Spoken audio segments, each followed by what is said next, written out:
ఈరోజు అన్ని న్యూస్ పేపర్లో వచ్చిన డిఎస్సి సమాచారాన్ని తెలుసుకుందాం. నిరుద్యోగ ఉపాధ్యాయులతో ఆటలా అనే మెయిన్ టైటిల్తో న్యూస్ అయితే పబ్లిష్ అవ్వడం జరిగింది. పూర్తి వివరాలు తెలుసుకుందాం. ఈ డిఎస్సి సమాచారం అనేది 1998 డిఎస్సి క్వాలిఫైడ్ అభ్యర్థులకు సంబంధించి ఆవేదన, అదేవిధంగా 2008 డిఎస్సిలో నష్టపోయిన వారి ఆవేదన, అదేవిధంగా తాజాగా నిర్వహించిన 2018 డిఎస్సి అభ్యర్థుల ఆవేదన గురించి ఈ సమాచారం రావడం జరిగింది. ఈ సమాచారము ప్రతి ఒక్క డిఎస్సి తెలుసుకోవాల్సిన సమాచారము కావున ప్రతి ఒక్కరూ వీడియోను లైక్ చేసి మీ మిత్రులకు షేర్ చేయండి. వారు కూడా ఈ సమాచారాన్ని తెలుసుకుంటారు. చూడండి, టాపిక్లోకి వెళ్ళిపోదాం. 20 ఏళ్లుగా పోరాడుతున్న 1998 క్వాలిఫైడ్లకు అన్యాయం. అదేవిధంగా 2008 డిఎస్సిలో నష్టపోయిన వారిపై స్పష్టత లేదు. తాజాగా నిర్వహించిన 2018 డిఎస్సి నిర్వహణ అశాస్త్రీయం. నిరుద్యోగ ఉపాధ్యాయుల్లో నెలకొన్న ఆందోళన. బాబు వస్తే జాబ్ వస్తుందని ఎన్నికల ముందు నిరుద్యోగులకు ఆశలు కల్పించారు. తీరా గెలిచి అధికారంలోకి వచ్చి 5 ఏళ్లు పూర్తవుతున్న నిరుద్యోగులకు నిరాశే మిగిలింది. ఉపాధ్యాయ పోస్టులు భర్తీ చేస్తామని, గత డిఎస్సిలో అన్యాయం జరిగిన వారికి న్యాయం చేస్తామని 2014 ఎన్నికల మేనిఫెస్టోలో పేర్కొన్న టీడీపీ ప్రభుత్వం నిరుద్యోగ ఉపాధ్యాయులతో ఆటలాడుకుంటోంది.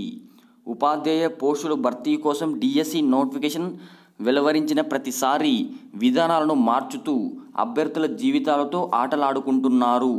అశాస్త్రీయంగా పరీక్షలు నిర్వహించి నామమాత్రంగా నియామకాలు చేపడుతున్నారు. 1998లో అప్పటి టీడీపీ ప్రభుత్వం చేపట్టిన సరికొత్త విధానాల కారణంగా రాష్ట్ర వ్యాప్తంగా సుమారు 7,000 మందికి అన్యాయం జరిగింది.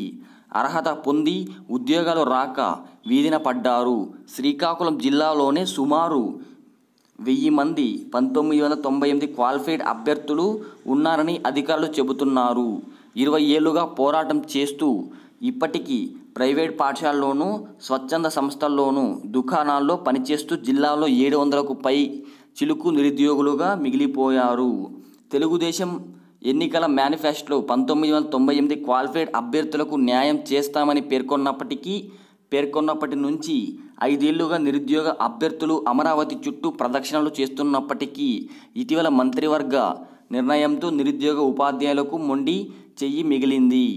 ఈ మేరకు రాష్ట్ర ప్రభుత్వం ఏర్పాటు చేసిన ఎమ్మెల్సీ కమిటీ నివేదిక ప్రకారం రాష్ట్ర వ్యాప్తంగా 4,534 మంది క్వాలిఫైడ్ టీచర్లు ఉండగా ఈ నెల 8న జరిగిన మంత్రివర్గ సమావేశంలో కేవలం 36 మందికి మాత్రమే మినిమం టైం స్కేల్ ప్రతిపాదికన ఉద్యోగాలు ఇవ్వనున్నట్లు నిర్ణయించడంతో 1998 క్వాలిఫైడ్ అభ్యర్థులకు తీవ్ర అన్యాయం జరిగింది.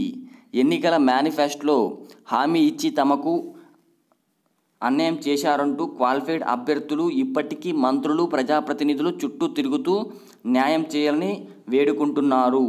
ఎన్నికల నోటిఫికేషన్ రావడానికి కాస్త సమయం ఉండడంతో వారిలో ఇప్పటికీ ఆశలు చావలేదు. ఇదే మంత్రివర్గ సమావేశంలో 2008లో అర్హతల మార్పుల మూలంగా నష్టపోయిన 4,579 మందికి న్యాయం చేస్తున్నట్లు నిర్ణయం తీసుకున్నారు.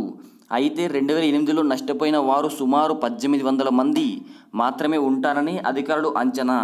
లేని అభ్యర్థులకు ఏ విధంగా న్యాయం చేస్తారనే ప్రశ్నలు నిరుద్యోగ ఉపాధ్యాయుల్లో తలెత్తుతున్నాయి. ఇదిలా ఉండగా తాజాగా నిర్వహించిన డిఎస్సి 2018లో అశాస్త్రీయంగా పరీక్షలు జరగడంతో ప్రతిభావంతులకు సైతం అన్యాయం జరిగిందని పలువురు డిఎస్సి అభ్యర్థులు ఆవేదన వ్యక్తం చేస్తున్నారు. 13 రోజులుగా 26 పరీక్షలు నిర్వహించి ఒకే సాధారణ మెరిట్ జాబితాను సిద్ధం చేయడం అభ్యర్థులను ఆందోళనకు గురిచేస్తోంది. 2018 డిఎస్సి నోటిఫికేషన్ వెలువడిన వెంటనే రాష్ట్ర వ్యాప్తంగా హాజరైన అభ్యర్థులందరికీ ఒకే పరీక్ష నిర్వహించి అందరికీ న్యాయం చేస్తారని అప్పట్లో అభ్యర్థులు భావించినప్పటికీ అలా జరగలేదు.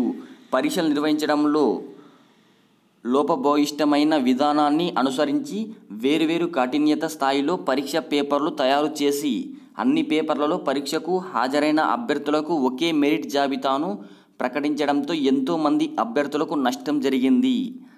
26 పేపర్లు రాసిన అభ్యర్థుల్లో కేవలం 3 పేపర్లో హాజరైన అభ్యర్థులు మాత్రమే మెరిట్ జాబితాలో స్థానం సంపాదించగలిగారంటే ఆ పరీక్ష విధానంలో విశ్వసనీయత ఎంతుందో ఇట్టే అర్థమవుతోంది. నష్టపోయిన అభ్యర్థులు గత వారం రోజులుగా ఆందోళన కార్యక్రమాలు చేపడుతున్నారు. తమకు అన్యాయం జరిగిందంటూ 2018 డిఎస్సి అభ్యర్థులు న్యాయస్థానాలను ఆశ్రయించడానికి సిద్ధమవుతున్నారు. ఈ నేపథ్యంలో నిరుద్యోగులకు ఉపాధ్యాయులు కల్పించాలన్న ప్రభుత్వ ఆశయం ఏ మేరకు నెరవేరుతుందో ప్రశ్నార్థకమే.